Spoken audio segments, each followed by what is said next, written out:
the process should never take over revenue, right? So you never should be more focused on following a process than following the revenue. Process can also take over people.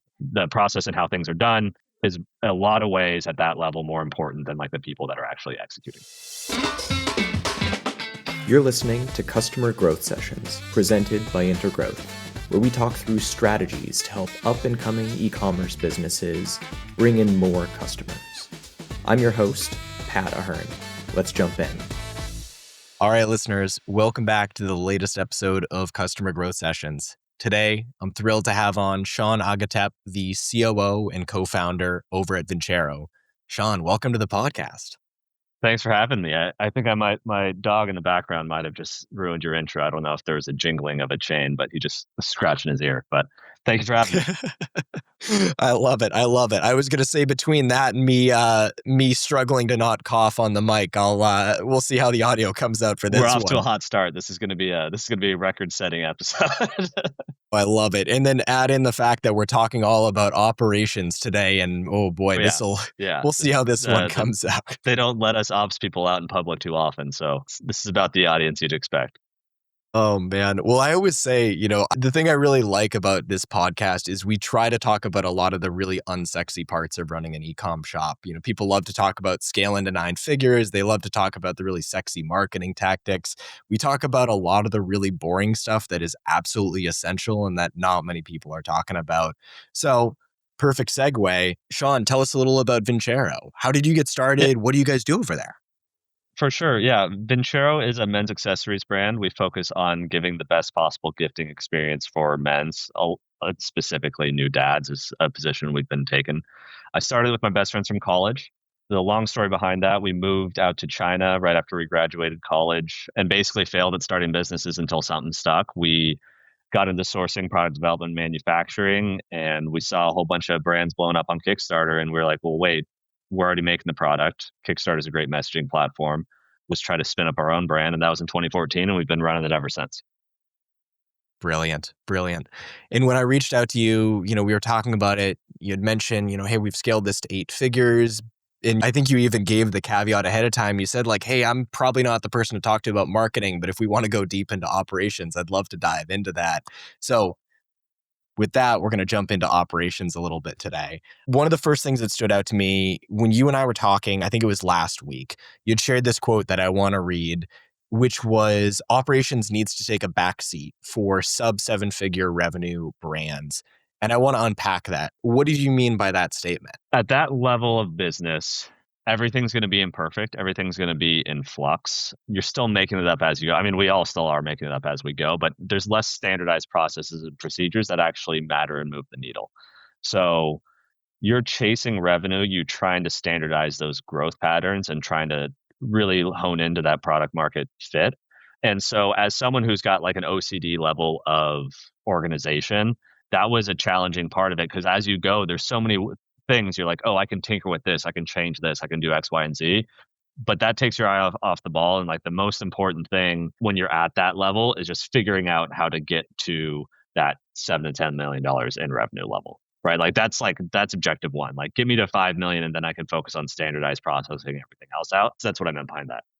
So whether this applies to Vincero or whether this is just dream scenario, what Vincero would have looked like back then, let's say you're looking at the Vincero that was doing 100K annual revenue projected. Talk to me about what the ideal operations structure would have looked like. What are the things that are absolutely essential at that stage versus what are some of those elements that really should take a backseat to marketing until you 5x, 10x at that point? You need someone to own marketing. You need someone to own ops. It's as simple as like front of house, back of house. Like think of it like of a restaurant. I've got someone who's serving the customer, someone who's taking all of their orders, someone who's facilitating all of that. And then on the backside, you've got someone who's like the operational backbone that can actually get all that done. In my opinion, you should have it in like a 3-to-1, 4-to-1 ratio on marketing versus ops roles and responsibilities until you get to that more standardized level, like let's call it 5 million. But marketing is driving revenue. So marketing should be getting the lion's share of the attention and the effort. So let's talk about that 5 million stage. How does the operations documentation, let's say, and the operations framework, just very broadly, shift once you hit that 5 million milestone? It sounds like that's a good benchmark to go with for leveling up ops.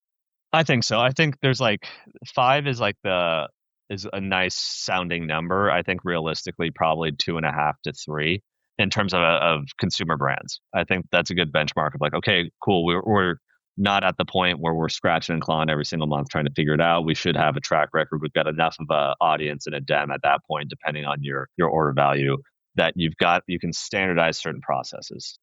So Meta always gets the lion's share of what everyone's talking about, right? There's a lot of juice to be able to squeeze that of customers you've already purchased from. So your retention programs, standardizing your flows, understanding at that point, you really want to get a good idea of your marketing calendar, right? So figuring out the moments that matter within your brand, whether it's how many sales you're going to have a year, what does that look like in terms of what your promotional schedule does, how do you build that out into your email, how do you prep your customers for that, what cultural moments are you going to attach yourself to? I think it's very easy when you're at that level to just be like, oh, well, they started a Labor Day sale, so we should start a Labor Day sale, right? Oh, they're doing a 4th of July sale. If you do that, then you're running a sale every damn month, right? Which is bad for just your customer or perception of the brand. At that point, you've probably got a 3PL. I wouldn't do your own in-house fulfillment ever, really. But customer service, product rating, and delivery and fulfillment are paramount from the ops side. And then retention programs, as well as figuring out the messaging and everything for your acquisition, whether it's Meta, whether it's TikTok, whether it's whatever programmatic channels you're on. I want to dive deeper into a couple of the items you shared there. So one, let's talk about 3PLs for a second. Third-party logistics. Give us an overview. What do you mean with that term, and what are some good 3PLs maybe that I should be looking into? Yeah, 3PLs are just people that will ship the product to the customer for you. So it goes from the factory or whoever's manufacturing it. They'll store it. They'll put it in packaging and they'll just ship it directly to customers. In terms of good 3PLs, this is actually a plug to a friend that you mentioned it. There's a site called Third Person. It's run by Matt Hertz, and he's developed a system and a network of 3PLs where you can kind of define your brand profile and they'll recommend 3PLs that fit your needs for free. And the benefit of that is what I've learned is there are certain 3PLs that are better suited for certain types of products, right? Even a friend that runs a 3PL, he's like, listen, I'm a smaller shop. I only take apparel, because if I were to take like a durable goods brand or like a bit bigger thing, my footprint, it doesn't make sense within my warehouse. Like I lose money on restructuring everything. So I can only take small apparel brands at this size. Also, at a smaller size brand, the other concern you want to go after, there's probably 5 or 6 big players that everyone talks about who's the biggest 3PL. They're the ones you want to work with. You also have to understand where you stand in the pecking order, right? So if I'm one of the smaller brands of the portfolio of the 80 brands that are within that 3PL, when I have an issue, how big of a priority is it for that 3PL? Now, that sounds kind of brutal, but it's the honest truth of like, I mean, these 3PLs have to make money too. They have to cater to their most important brands, and don't take it the wrong way, but you want to be able to be a moderate impact brand within the pond you're swimming in. Excellent points. I'm going to put you on the spot and see if you can send an intro between myself and Matt, because I'd love to have him on the podcast. We'll talk afterwards and we'll see if we can get Matt to join us. That's brilliant. Thank you for sharing that. So one of the other things you talked about, I want to dive deeper into, is you mentioned the concept of running discounts all the time can be damaging to the brand. That's something I don't hear a lot of people talking about, and I think it's really important to discuss that, especially in the ecom space. So explain that view to me. Why is it damaging if I'm running a discount 24/7? You're hurting the integrity of the brand. Take a look at what happened to J. Crew. You build in habits within your customer, within your audience, to where like if you launch a new product, they're like, well, I'll just wait till it goes on sale because there's going to be a sale in 2 weeks, right? That is very tough to build a brand off of, like a discounted brand. That's tough to build a lot of integrity out of the brand. Also, in terms of the customers that you attract, cheaper prices attract cheaper customers in terms of like they're always hunting deals primarily versus like they're just more difficult to work with. So that impacts your customer service rating, how you're able to handle and take care of customers, the expectations and the realistic expectations that some customers have. If they're expecting they're going after discounts transparently, a lot of times those customers aren't your best customers. So I'm trying to see, there were a couple themes that I wanted to hit on building upon what you were saying. So maybe a good place to jump in next. Let's talk about systemization of operations. If I heard correctly, it sounded like you were saying, hey, 2.5, 3 million annual revenue, that's a really good time to start thinking about systemization of operations. First, cut me off if I misunderstood that, but to elaborate on that, what are some of those systems I should be really looking to build? What are some of those SOPs that you would argue are most important at that stage? Yeah, with that, I think at that level, when you start to implement processes and systems, that's when you'll see more of an impact in how the organization runs. So you're going to naturally have bottlenecks up until that point. And then once you've got that standardization of revenue and your most important objective isn't just like putting food on the table and getting that revenue month over month, then it's like, okay, well, we can probably clean up the house a little bit now and figure out a way to where like, okay, let's get a little more organized. Let's get this set up. Let's get it to where, okay, we've been sending PDF/documents/attachments and everything else like that. Let's start with the little stuff. It's very easy to get shiny object syndrome at this point, where you're saying, hey, I want to implement this project management software and we need to get this tool. We need to get everything. You don't need any of that. You need Google Sheets and all these tools and programs. They all have analytics and reporting software. You can get 95% of everything you need done with a minimal amount of tools from a tech stack. But what you need is you need communication processes for your team and people you're working with. That's where you're starting to build the culture. That's where you're starting to build the expectations of people. And at that point, too, a lot of it is from our experience, since everyone's doing everything, you have to lead by example, right? You have to set boundaries of what's acceptable, what's okay. The process should never take over revenue, right? So you never should be more focused on following a process than following the revenue. But process can also take over people, right? The process and how things are done is in a lot of ways at that level more important than like the people that are actually executing that. So diving deeper into there, what would you say is the most bare bones tech stack that I can work with if I'm at that revenue stage to really achieve all those operational elements? I mean, obviously you hit on a lot of elements, fulfillment, you hit on project management. There's a whole host of things there, but bare bones, what do you think are some really good tools I should be looking to start out with? Yeah, so Google Suite, you'll get Docs, you'll get Sheets, you'll get email, you'll get Drive. That's the baseline, right? For us, and I think for most ecom brands, communicating day to day within Slack, that's for day to day communication. We have a separation. We use personally Asana or any of these like ClickUp, Notion, Monday, all of these project management softwares. There's a separation between Slack because Slack is day to day communication and it kind of demands a response. So there's an urgency within Slack. There's a need to like have people in the loop and communication within projects or in stuff that's non-urgent. We push that into Asana or any of these project management tools. That's literally all you need. There's a lot of other tools and softwares. I mean, in terms of analytics and reporting, if you want to systemize some stuff, Supermetrics is a great low cost tool. I think it's like 30 or 40 bucks a month. It'll pull data information. I just think that at that level, your revenue, like you can pull all of that revenue yourself. You can pull all that data. You can pull all that information. You can have everything speak succinctly. You're not saving that much time. You're tinkering with everything else beyond that point. Absolutely. Absolutely. I can resonate with a lot of what you said on the project management versus Slack side of things in particular. That's, for us, we do like Slack Connect with a lot of our clients. And one of the biggest things that we always try to juggle as an agency is Slack isn't the best as a task management system. And a lot of people want to just send a message on Slack because it's easy to send it that way. Correct. Yeah. But what we found is that the delineation of urgency, right? So anything non-urgent can go to Asana.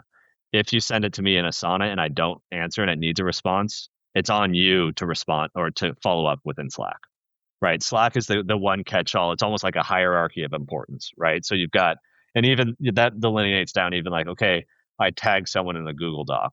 They didn't respond to me. I'm going to go at them in Slack. The expectation within Slack is that like you're responsive, right? Now we set limits on that. You're responsive within working hours. You're not responsive 24/7.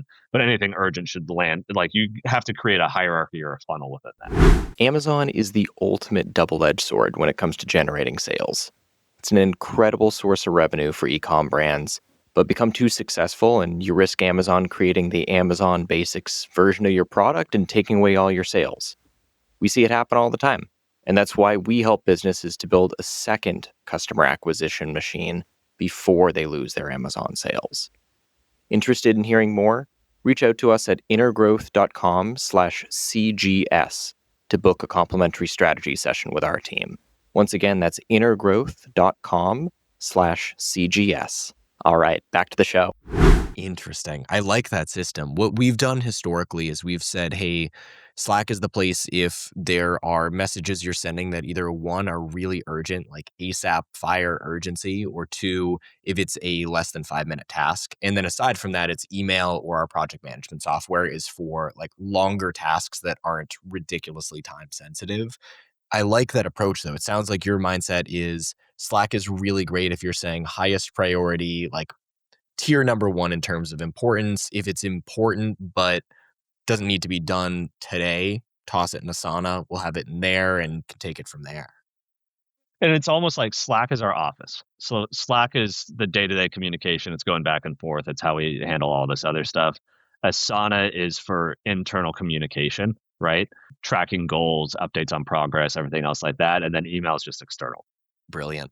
What I was perceiving as like the visualization dashboards that I think are really popular, like I see this amongst marketers and even amongst myself, like visualization, you always want to build something that looks super nice where you can see all the metrics in one place. Talk to me a little about that visualization side of things, because it sounds like what you were saying is it's probably overkill to build out a lot of those visualization dashboards that are front of mind. What would you say are the most important metrics that I should be looking at, whether it's every week or every month, maybe for my business? So a lot of what we do is the core tenets are from EOS, which I know is the popular from that traction book. We went full bore into EOS and then we pulled out a lot and we kind of took the core principles so we don't follow it like gospel. But in terms of visualizations, having a scorecard on the 5 to 10 key marketing metrics, the 5 ops metrics, and everything ranging obviously revenue, profitability, contribution margin, product costs, what we call cost of delivery. So processing fees, shipping costs to customer, product costs, all of that cost of getting the product to the customer. That's like a key metric from the ops side. CSAT rating from a customer service perspective, as well as product rating overall on the different platforms, whether it's like your Google product rating, Trustpilot, everything else like that. That's a secondary metric to track, but you can get all of that within a clean dashboard of like 10 to 15 key metrics. You're looking at that week over week. You've got a pretty good pulse on the business. I love it. And listeners, just for some added background context, EOS, that's in reference to Traction by Gino Wickman.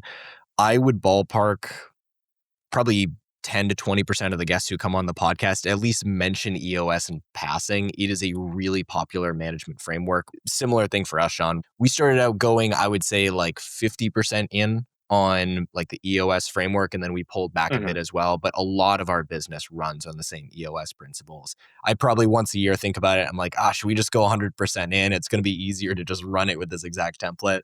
Sean's shaking his head. No, talk to me a little more. Why shouldn't I go 100% in on Traction? Because it's not realistic. It's like creating an SOP once and not expecting things to change, right? These businesses that we run, especially with an ecom, they're so fluid. Like a year in ecom is a lifetime, right? There's so many ebbs and flows. There's so many changes. And I think one of the frustrations from the ops side is if you spend so much time creating an SOP and a process and this is how we do things, in a month, there's going to be some detail within that that's going to change. In a week, there's going to be some detail within that that's going to change. And then you're like, oh, well, I don't really want to go back and redo it. So then it also like it defeats the whole purpose of that. So with EOS and like these minute management things specifically, we went from okay, we're gonna latch on to this, we're gonna do this.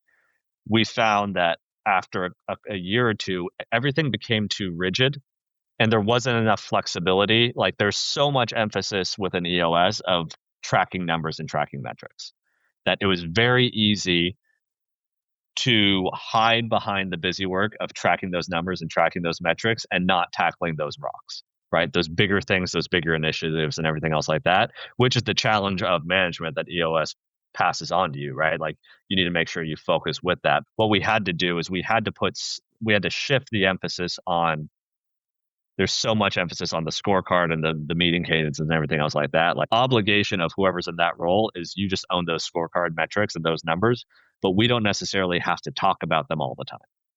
Right. Like that's the big shift that we did. Like we wanted to just have more room to to tackle the bigger initiatives and less room about the standardization of like, this is how meetings run, this is how we go, this is how it works. That's my grant on that. I would say I agree with a lot of what you said there. I've seen that firsthand, that I think it's the L10 meeting structure, if I remember correctly, where you sit down monthly. And Sean, cut me off if I'm misremembering any of this. It's been a few years since I looked at like the exact terminology that they use for EOS, but I think it was the L10 meeting structure. You meet monthly, you talk through like what are the specific issues at the company, ultimately problem solve all those. We've done some of that stuff, but it's, in my eyes, it's very almost like reactive in nature, I guess I would say. There's not as much emphasis with that on what are the day-to-day opportunities that maybe we would incorporate into these big quarterly initiatives. It sounds like we're on the same page. There's a lot of great merit behind it.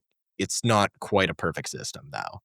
Well, I guess too, it also depends on your team size, right? I think it becomes more and more important and relevant if you've got 20, 30, 40 people, right? And then you've got a need for actual departments and everything else like that. But what we found is that at our largest, we had 17 full-time people in San Diego. So within that, there's only so many issues within a company that size, right? So we don't need to have so many different separate meetings of like these. We're just talking about the same meeting, right? We're talking about the same things. And it's just 3 of the 5 people in this meeting were in the meeting previously that we talked about this for the majority of the time. So like this structure doesn't work for this stage of the business right now. It is a great thing to jump into and try because it's a good foundation, a good principle to like implement in your organization, but you also should have your head up realizing what does or doesn't work out of this. I think if you can pull 20 or 30 or 40% of like the core principles out of what they're looking for and apply it to what makes sense for you, that makes a lot of sense. Diving into one of the things you mentioned a few minutes ago, you talked about the idea, I perceived it as, you build out this SOP, a week later, some minor detail has changed in it, and you either decide, do we go in right now to fix that minor detail, or do we let it continue to get a little bit more and more stale as the weeks go on, and eventually, a year later, it no longer provides any value? What have you found is a good mindset in terms of balancing, as you said, that OCD desire to hop in and fix that process doc in that exact moment every week? What have you found is the right balance between keeping those documents up to date and being able to step away and let other members of the team run through those processes, despite the fact that maybe the process documentation isn't perfect?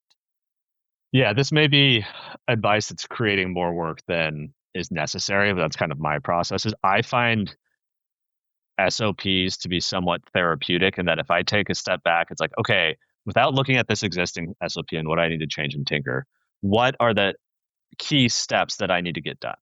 Right. And just starting there, like, and then where is stuff broken in the process? So then that'll get me to like the top 5 things. It's like, okay, well, this is roughly our process. Whoever is running this process, do they have the same understanding of like what that is? Right. Are they mapping all of this out? Are we aligned with like the key steps here? And instead of me force feeding those steps onto someone, they might have a completely different understanding of like what are the key milestones and key steps. So if once you get on the same page with someone and you can map out those specific steps, then they've got all the framework in the world to get as detailed or as not detailed within an SOP as possible, right? I think when you're growing a company, it's almost like an 80-20 rule, right? Like focus on 80% of the work and then just clean house for 20% of your time, right? Like go back and like there's probably like 1 or 2 things that are rocks in your shoes that's like, dude, if I just spent 2 hours this week refining that process, refining that system, that'll be like time well spent. But I don't want to be spending 90% of my time creating processes. Absolutely. I wish I could credit the person who I first heard say this, but I heard this quote in terms of hiring that really stuck with me, which is, if you hire someone to take over a role that you've historically done as, call it a founder, executive, you name it, expect that at best, once they've gone through very formal onboarding, have had time to test out the process, they are going to do the process 90% the same as you do. That's not to say that you're doing it 10% better. It's to say that you're doing it 10% differently than they are. And sometimes those 10% differences can be improvements. Sometimes they might be, setbacks that you need to look into. What I heard there with the process is paint the high level or the high level big picture. What is it that we need to achieve? let people figure out their kind of nuanced details that are going to come into play with each of those processes as they get experience and as they get a clearer sense of what are the goals of the company without worrying about a lot of these granular details that might come into play in like one specific SOP. Which is tough to let go of. If you've had your hands on the wheel for so long, it's tough to be able to remove yourself. But it's almost just more of a necessary exercise of like, okay, these are the three things that I care the most about, and then this is why I do it this way, right? So this is why I care about. This is why I do it this way. You're free to like change however you want to change the process to what makes the most sense. But if you're not delivering on these core things, and this is the reason why it is built, then we need to refine that, improve it. And everyone kind of has their own process and ways to do things that are all a little different. I like details, I like formatting, I like things structured a certain way, but that's not always necessary to like my ultimate goals that I care about. Like if I was doing it, I care about how things are structured and set up, right? But ultimately, part of letting go is like I don't care about how you get it done. Like it's just I need to make sure that these 3, 4, 5 things are taken care of. Absolutely. And within that, I'm curious because part of, I think, building that SOP that's going to work for the team, maybe even I would say actually almost definitely a bigger part of building the SOP is getting the right person in the seat who can fulfill that SOP regularly. How do you think, in whether this is going back to the early days of the company, whether that's, how views have shifted to modern day, what do you see as some of the most important either traits to hire for, red flags to look out for when you're looking to bring maybe that like first or second ops hire in as a founder who can start delegating some of that work and taking on less of those responsibilities? If you're terrified about what AI means for how customers find you online, I have some good news for you. SEO, Meta ads, and Google ads are still going to drive the lion's share of your customers in 5 years. But these platforms are evolving. We help e-commerce brands grow and future-proof their methods of gaining new customers. Interested in hearing more? Reach out to us at intergrowth.com/CGS to book a complimentary strategy session with our team. Once again, that's intergrowth.com/CGS.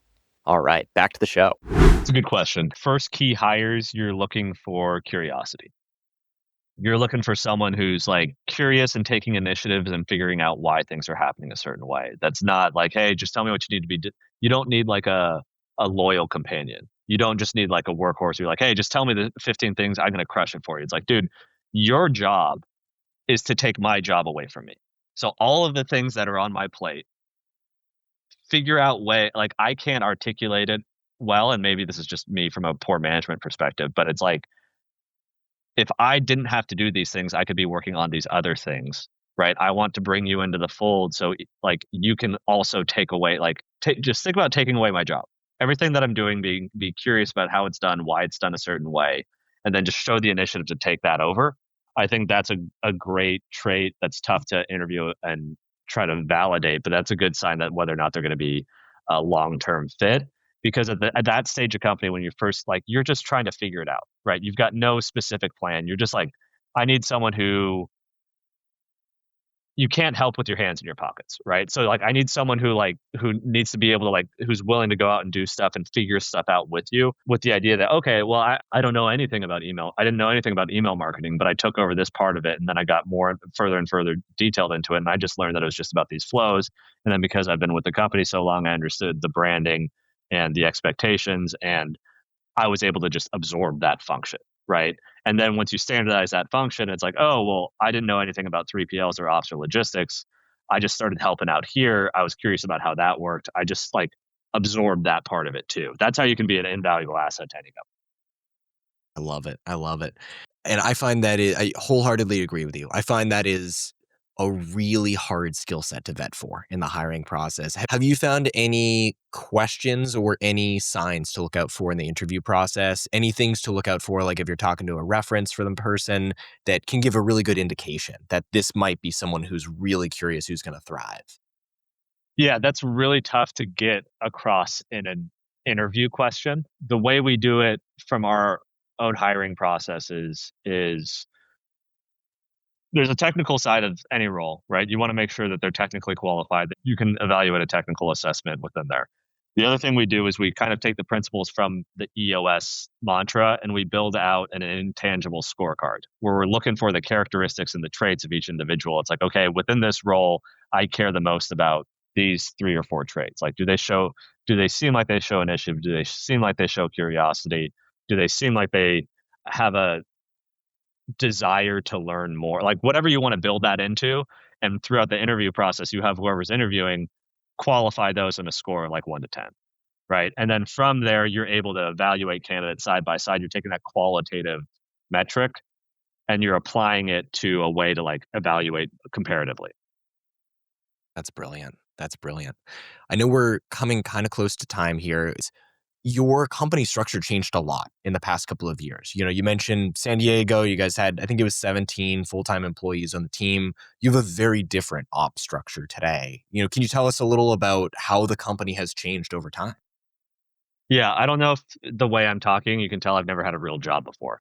So when we moved out to China, we kind of figured it out on our way. We found ourselves in a position where we built up Vincero to 8 figures and we found ourselves with a team that like we just one, we weren't qualified from a management perspective to be able to build out a silo team with like a rank and file. It almost felt like a military platoon, right? You've got all these like, you've got these groups and you've got these teams and you've got these people and you've got these layers of middle management. And then we found ourselves kind of like at the top wanting to get our hands dirty, but we had to go through these like layers of structure that we had built ourselves. So the idea was like, okay, let's keep that military reference. It's like, what if we just didn't have a platoon and we just had like an elite team of like Navy SEALs, right? People that were like, I don't need someone who only knows product design. I need someone who knows product design but has the capability and that curiosity perspective to tackle 2 or 3 other things. Because when you hire from a structured standpoint, ecom changes so much. We may be on Amazon for 2 or 3 years and then just decide that like, dude, we just don't want to be on Amazon anymore. Well, what happens to the entire team that was built to like handle that Amazon function, right? Like that makes it very tough, even from like a humanity standpoint. We don't have a role for them now. So maybe let's try to, and the trap is maybe let's try to put them into this other thing and this other function. Let's see if they're game with that.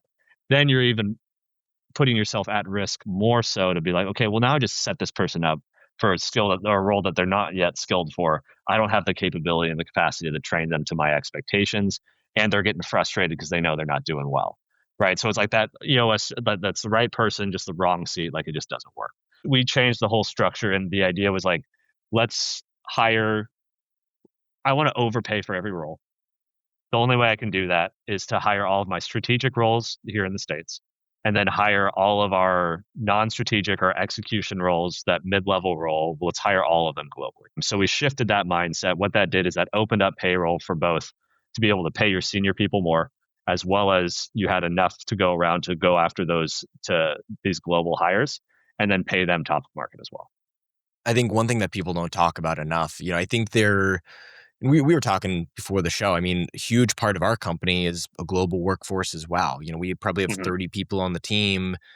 I think last time I counted, I think there were 7 or 8 countries that our team is represented in right now. A lot of people, I think, have this perception that, you're hiring people in other parts of the world where labor is cheaper, and there's almost this like exploitation element that comes into play. There's a lot that gets overlooked with, hey, if you're paying someone in the Philippines like 15, 20 bucks an hour, that's an incredible salary there. That person is living like a king on that salary. But I want to play devil's advocate for a second, if you're cool with it. Let's say for the listeners who are really skeptical about the global hires, maybe they're sitting here and saying, I don't know if I can trust someone who's based outside the US. They're not going to be working the same hours as me. How do I know they're actually doing their job? What's your take on that one? Well, are you hiring remote roles? Oh, that's a good question. So yes, let's assume I'm hiring If a they're couple of remote, remote roles. then what's the difference? You still have those changes and those concerns, right? So if you're looking to hire something remotely, it's not like if you're in San Diego and you hire someone from Oklahoma, it's not like you're going to be able to creep into their computer and see what they're doing anyway. So if they're remote anyway, that reservation, that fear, and that concern is more on the management of finding the right people to be able to execute two initiatives, right? If I am able to pay someone the best I possibly can pay them and they're not getting their stuff done, then it's very black and white and transparent. Like they're just not getting their stuff done. It's not because they weren't in the office. That's at a companies our size. If you are, and I don't think any of your listeners are at this point, but if you're started as part of a larger corporate organization, there is a natural progression in the lineage of like how you progress in roles and everything else like that. And I also think that if you're in your early to mid 20s, the most beneficial thing you can do is be in an office, learn how to work with people, learn to be around people, learn accountability and everything else like that. But if you're hiring a remote role, like it doesn't matter. That concern's still there regardless. All right, Sean. So one more devil's advocate question. How do I trust this person? Yeah, that's a fair question. And obviously, when you go globally, there's just more rules and regulations. I think or there's more of a concern of a lack of rules and regulation. When we started Vincero, we built our supply chain team out in China. We built our customer service team out in the Philippines. This was 2016. This was back when, even when you were hiring out of the Philippines, they were so shy that it would be weird to ask them to jump on a video call. It was just very early days of being able to standardize a global workforce. All of this stuff, I think COVID was a catalyst to just propelling remote work, and you can leverage that from a global perspective as well. So even with all softwares, even hiring bookkeepers globally, most of the big four firms, they have their own offshore offices where they do all the back office work and they do all of that stuff globally anyway. So that's happening. The other thing with a lot of all these tools and software is you have read-only permissions. So you can limit access and limit restrictions on what people can or can't do to protect yourself against that. But at the end of the day, like it's still remote work. So like if you're concerned about trusting global people, it's not a concern of what country they're in. It's just whether or not you're capable of managing a remote workforce. Sean, I love this. Before we wrap up, first, where can listeners actually go to purchase from Vincero? Yeah, so vincerocollective.com. Obviously, I don't know when do we think this is going to release? Oh, good question. I think we're slated for, I want to say mid-December. December, Okay. like So second, it'd be third the tail week in end December. of the Black Friday, Cyber Monday surge. But guess what? Valentine's Day is just around the corner. VinceroCollective.com. We do watches and jewelry. Started to release a lot more jewelry over the course of the year, everything can be engraved. So personalization is a big piece to the brand. Where our watches, the case backs can be engraved. If you're getting pendants or anything else like that, like we have a great birthstone collection. So if you're a new dad, celebrating the birth of a kid, celebrating a marriage or anything else like that, like these birthstone pendants that we created are pretty cool. It's a tasteful way to kind of create that sentimentality without it looking like a grandmother's like charm bracelet. Check out VinceroCollective.com. What about for a couple minutes ago, the listeners that you convinced, hey, maybe I should really think about hiring globally?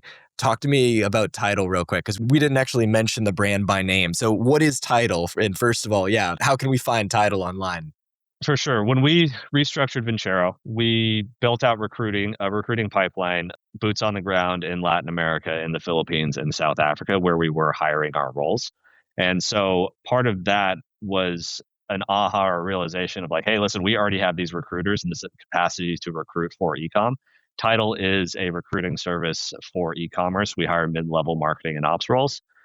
So whether it's a data analyst, whether it's an email marketer, whether it's an ops manager, our philosophy is going after taking that whole, let's hire top of market talent. Let's take that mid-level revolving door headache that a lot of brands have, and they bring in someone at a junior level, they churn after a year, where ironically you need the most stability in those roles. So we can help you hire those roles globally as well. That's hiretidal, TIDAL.com. Brilliant. And Sean, last question. Where can listeners go if they want to follow you online, hear more of your insights, subscribe to your newsletter? What's the best place for them to go online to see more of what you're sharing regularly? I've started ranting on LinkedIn, and I'm on Twitter, limited capacity. I just can't keep up. I've been 50 years old since I'm 15, so I can't keep up with all the social media. But yeah, I'm on LinkedIn. Search for me under Sean Agatep, or I think my Twitter handle is at Sean Agatep. But there's not too many Gaelic Irish first names and Filipino last names out there. If you search Sean Agatep, I'm sure I'll pop up somewhere. I'm in the same boat. I'm like 2 weeks into having an Instagram after 10 years of people telling me every day, Pat, you should get an Instagram. You're going to love it on here. So I'm the same way. I've officially stepped into the dad mode, 15-month-old son over here. But I I feel like I've been operating on dad mode for the better part of the past decade. For sure. Yeah, I hear that. Once again, listeners, this is Sean Agatep, the COO and co-founder over at Vincero. Sean, thank you for coming on today. Thanks for having me. I appreciate it. Thanks for tuning in to Customer Growth Sessions. If you found it helpful, subscribe and give us a review. It helps us to grow the show. Looking for more SEO guidance on how to grow your business? Contact us at intergrowth.com/estimator or email me directly. You can reach me at pat@intergrowth.com. That's all for today. We'll see you again soon.